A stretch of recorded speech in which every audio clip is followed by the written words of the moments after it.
রাজ্য সরকারের নির্দেশ মতো চা বাগান এলাকাগুলোয় যেসব স্কুল রয়েছে সেসব স্কুলগুলিতে ছাত্রছাত্রীদের বিনামূল্যে ভর্তি নিতে হবে, কোনো ধরনের ফি নেওয়া যাবে না।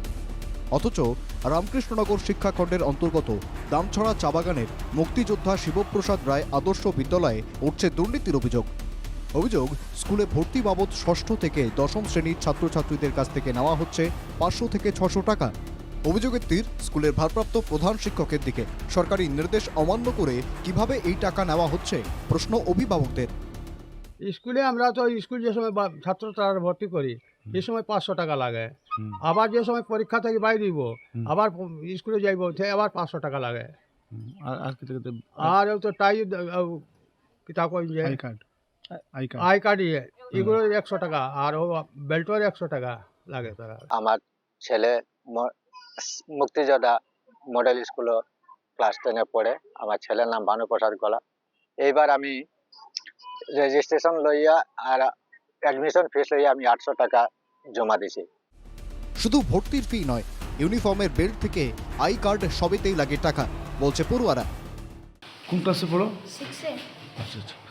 তো তোমাদের স্কুলে যে ভর্তি ফিসটা এটা লাগেনি, কত লাগে? 600। স্কুলে বেনিয়মের অভিযোগ স্কুলেই ভারপ্রাপ্ত প্রধান শিক্ষকের বিরুদ্ধে। বিদ্যালয়ের ভারপ্রাপ্ত প্রধান শিক্ষক কুমারেশ বিশ্বাস ভর্তির ফি নেওয়ার কথা স্বীকার করেন। স্কুল শুরুর থেকে যখনই ধরা হয়েছে তখন থেকে স্কুলটা চালাইতে গিয়া অনেক চিন্তাধারাতে এরকম আনছিলাম যে স্কুলটা বাকি আর 4টা প্রত্যন্ত পিছপড়া এলাকাটার স্কুলটারে যদি আমরা বাকি আর 4টা মডার্ন স্কুলের মতো যদি আমরা করিয়ে তুলতে পারি, তো মডার্ন স্টাইল করতে গেলে অটোমেটিক্যালি কিছুটা তো আমার ইংলিশ প্যাটার্নের স্কুলগুলার প্যাটার্ন ফলো করতে লাগবো।